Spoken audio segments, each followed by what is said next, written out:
We're going to start with a quick warm-up again before we get to solving inequalities with multiplication or division. So please pause the video and go through and solve all these equations using multiplication or division. Pause the video now.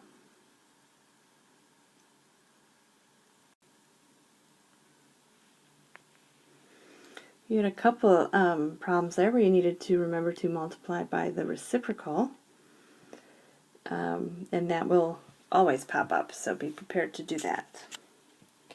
Alright, well, let's look down then on how to solve inequalities.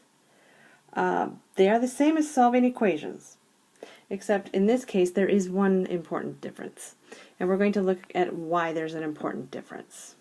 So if I had 3 was greater than 1, and I went ahead and multiplied both sides by a -1, I'm certainly allowed to do that because I did it to both sides.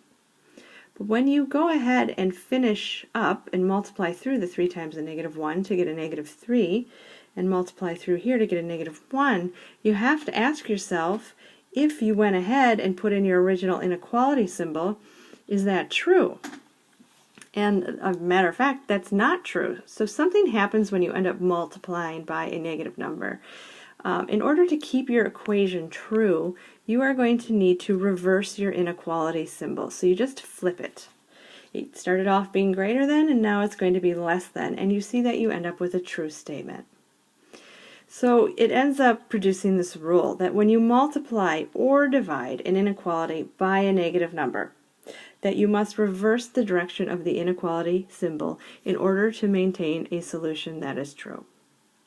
If you can remember that, this will be a very easy lesson for you. So we'll go through 4 examples and then you'll have some guided practice. In example 1, I have n divided by 6 is greater than or equal to 4. And in order to isolate my n, I need to undo the division of 6, and I undo division with multiplication. And these end up canceling. That's why we reversed or did inverse operations to begin with, leaving us with just an n. And then on the right side we're left with a 24. Now you do not reverse your symbol here because I did not multiply by a negative number. In the next example, I'm going to have to multiply by a negative number. I'm going to have to multiply by, we're going to take the negative with it, a -8.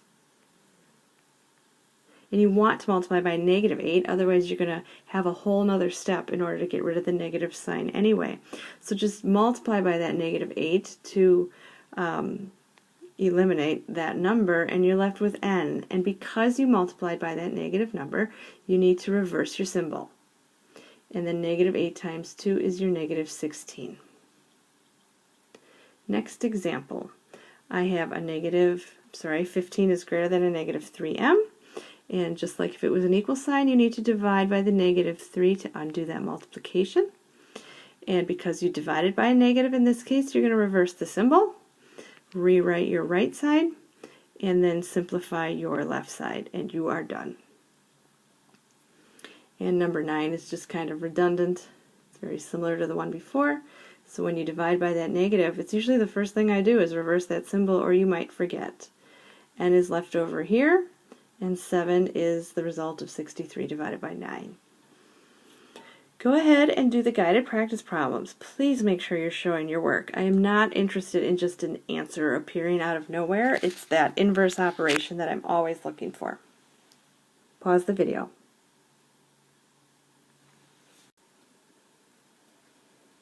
Alright, in this case we had 2 problems where we needed to reverse the symbol, but 2 that did not. So number 1 actually looks surprisingly similar to the one we did before, although we do have a different variable.